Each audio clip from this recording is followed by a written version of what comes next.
Era un ministro de Educación con mucho criterio pedagógico y técnico, pero y no respondió, tengo entendido así, políticamente a los intereses y a las aspiraciones por el cual el presidente Castillo había iniciado su carrera política, es decir, la organización de un nuevo sindicato como el FENATE Perú. Estamos conectados con Eli Ocaña. Él es decano del Colegio de Profesores del Perú. Muy buenos días, profesor. Gracias por atendernos. Muchas gracias, Nicolás. Muy buenos días a tu misma audiencia. Un saludo cordial por tu programa diario que nos permite informarnos de diferentes temas del que interesa al país y a los educadores. La primera interrogante que tengo, ¿cuál es su opinión, cuál es la opinión de ustedes con respecto al nombramiento del nuevo ministro de Educación, el profesor Gallardo? Es decir, porque se ha dicho que él está directamente asociado al FENATE, a la Federación Nacional de Trabajadores de la Educación del Perú, que es el sindicato al que pertenece el presidente, y que si existiendo una situación, digamos, en la que hay otro sindicato que tiene más historia, ¿no es cierto?, que es el SUTEP.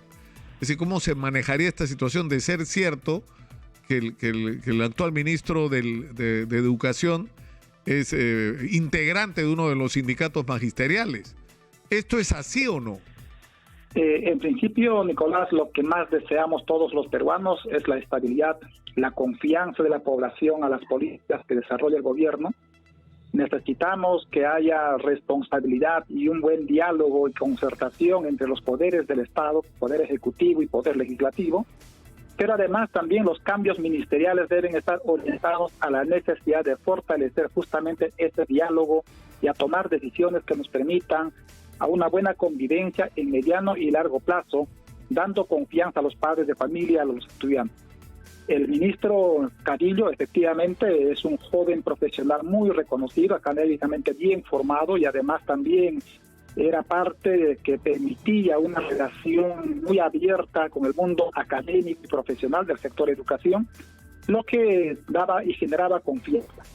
Sin embargo, era un ministro de Educación con mucho criterio pedagógico y técnico, pero y no respondió, tengo entendido así, políticamente a los intereses y a las aspiraciones por el cual el presidente Castillo había iniciado su carrera política, es decir, la organización de un nuevo sindicato como el FENATE Perú.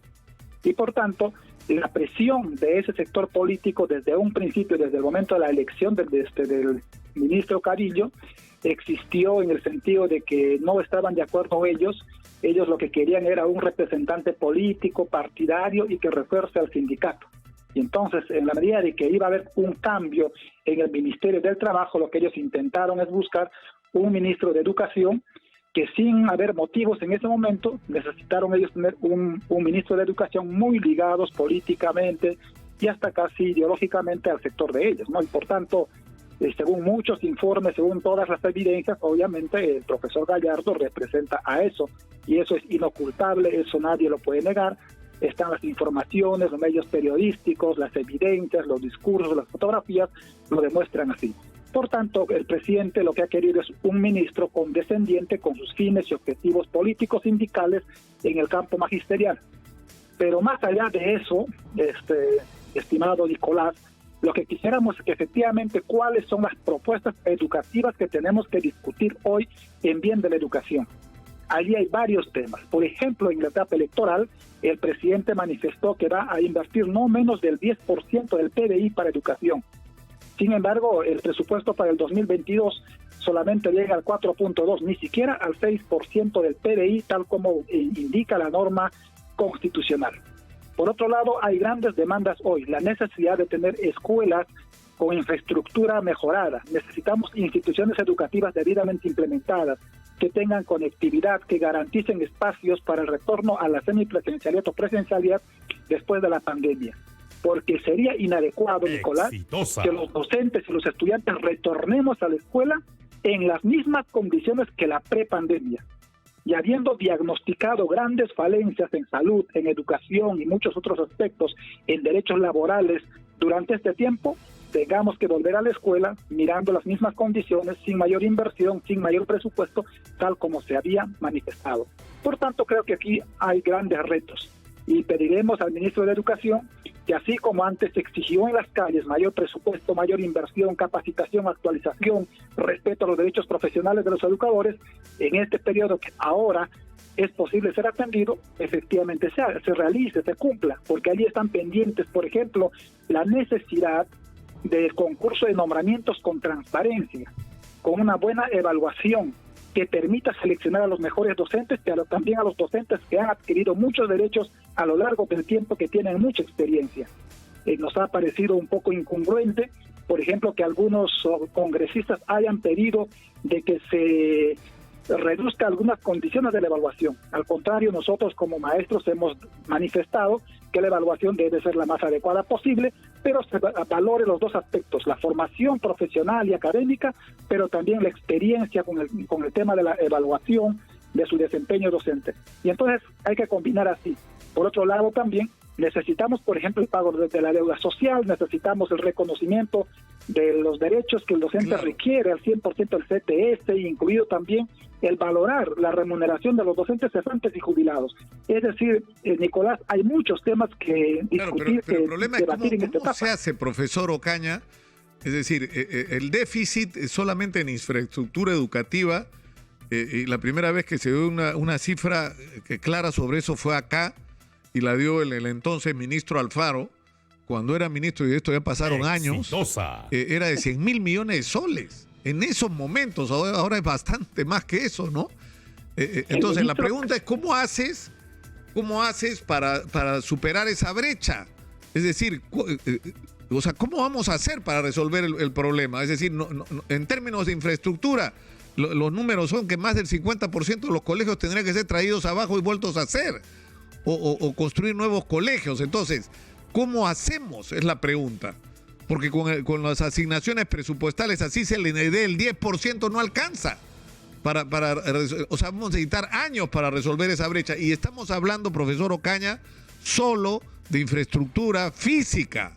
No estamos hablando de la necesidad de que acceso a todas las tecnologías modernas, a las deudas pendientes con los maestros y los trabajadores de la educación, a las necesidades de equipamiento, de conectividad, y a la mejora de los contenidos, lo cual también supone una inversión. ¿Cómo vamos a levantar la calidad de nuestros contenidos? Pues, ¿cómo se hace eso, profesor Ocaña? O sea, ¿cómo salimos de este hueco en el que estamos?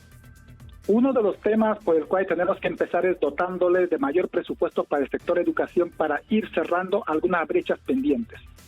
Obviamente no van a ser en pocos años, tiene que ser a mediano y a largo plazo. Sin embargo, ese mensaje tenemos que empezar a entregarlo. Por ejemplo, con respecto al presupuesto del 2021, el presupuesto del 2022 solamente es superior en 2.600 millones de soles más. Esa cantidad de inversión no es suficiente para atender una serie de demandas. Y es más, una buena parte se va básicamente a otros temas de equipamiento, incremento de salarios, y es poco el porcentaje que está orientado a infraestructura.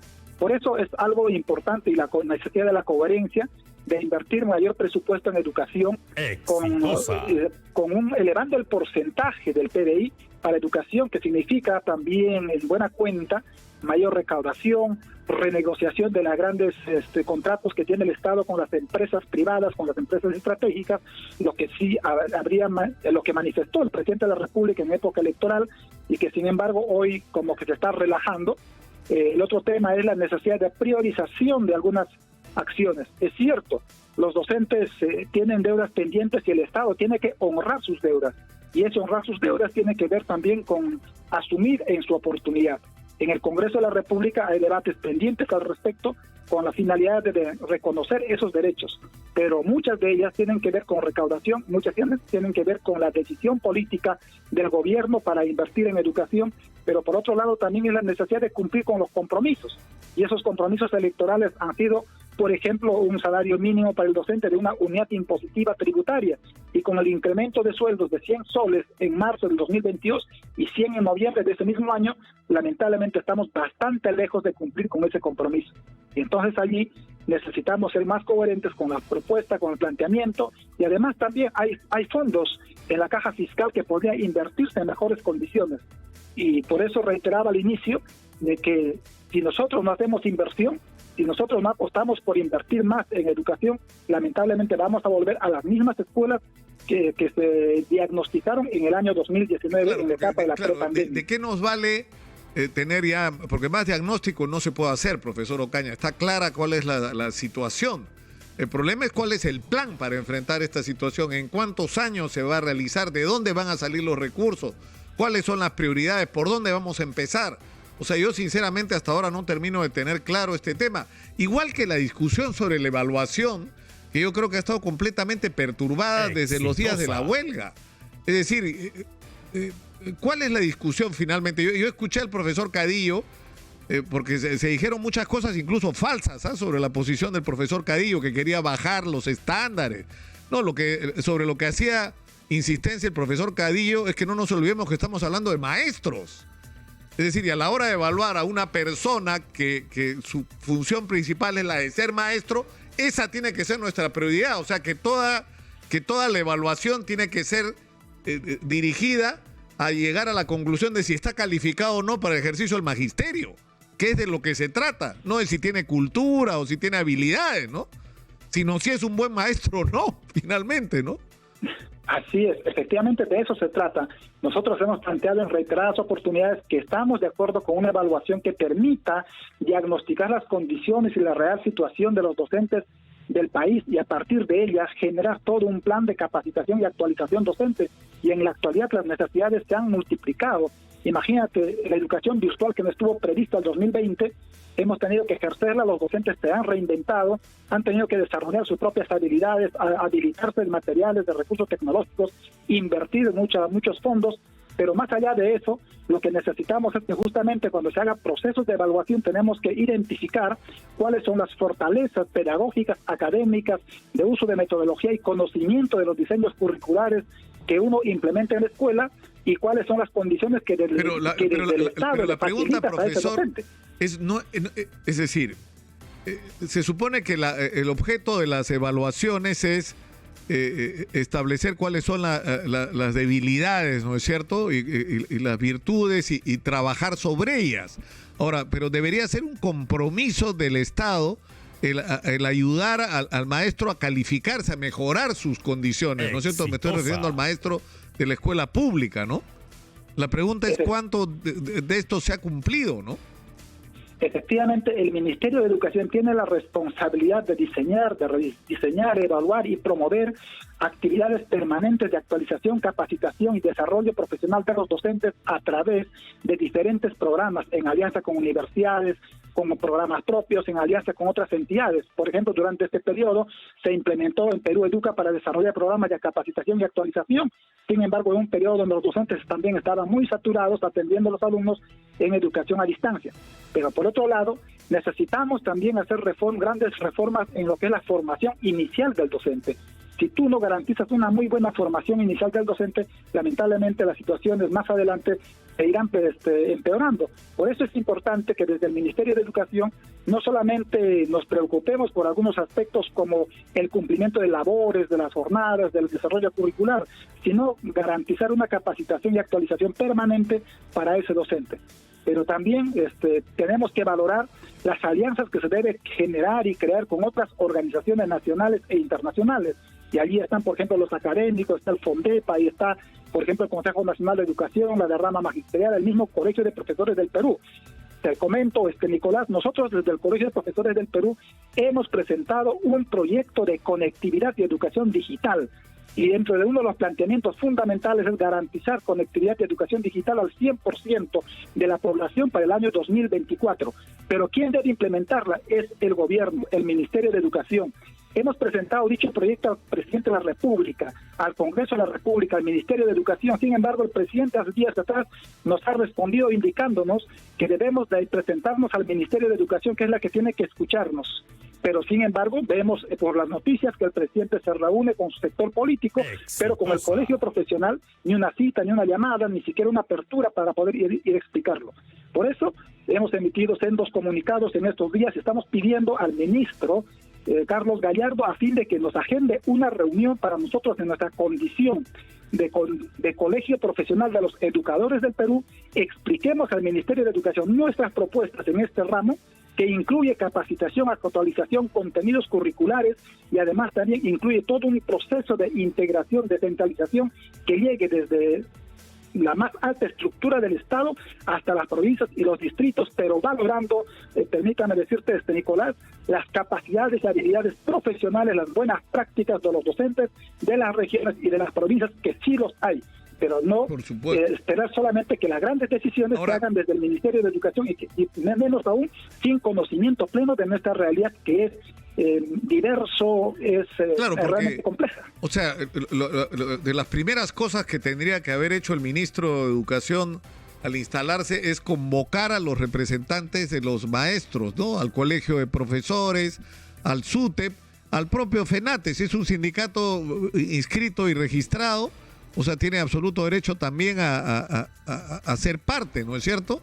Porque ¿cómo diablos vas a realizar la revolución que necesitamos en la educación pública en el Perú si no estás comprometido y en estrecho vínculo permanente, no una reunión eventual? Tiene que haber puentes permanentes de comunicación con los que tienen que realizar la transformación de nuestra educación, que son los maestros, ¿no? Efectivamente, lo que hoy necesitamos es diálogo, es comunicación, vinculación y toma de decisiones en base a grandes proyectos. Uno de los ejes que hoy nos puede juntar es el proyecto educativo nacional aprobado ya el año 2019 y elaborado por el Consejo Nacional de Educación, que es un proyecto al 2036, que uno de los ejes es, por ejemplo, fortalecer la escuela, promover aprendizajes relevantes, promover lo que es la ciudadanía plena, es la necesidad de fortalecer la participación democrática de la ciudadanía, de la población. Y dentro de la propuesta que nosotros hemos hecho, incluye, por ejemplo, lo que es la alfabetización digital. Un país con una conectividad del 28% de la población urbanas, con 5% en las zonas rurales, imagínate hacia dónde vamos. Y por eso el reto es inmenso y nosotros quisiéramos que más allá que el presidente promueva y fortalezca su organización político-sindical, lo que debe promover hoy es la necesidad de la vinculación de los actores educativos en pos de construir una propuesta educativa y comprometida a todos los sectores para que al final de su gobierno realmente digamos que estos 5 años no han sido años perdidos, al contrario, han sido años de diálogo, de intercambio de opiniones, de ideas y de compromisos a largo plazo. Yo creo que eso sería lo más importante, más allá de las anécdotas de las procedencias políticas partidarias de una autoridad.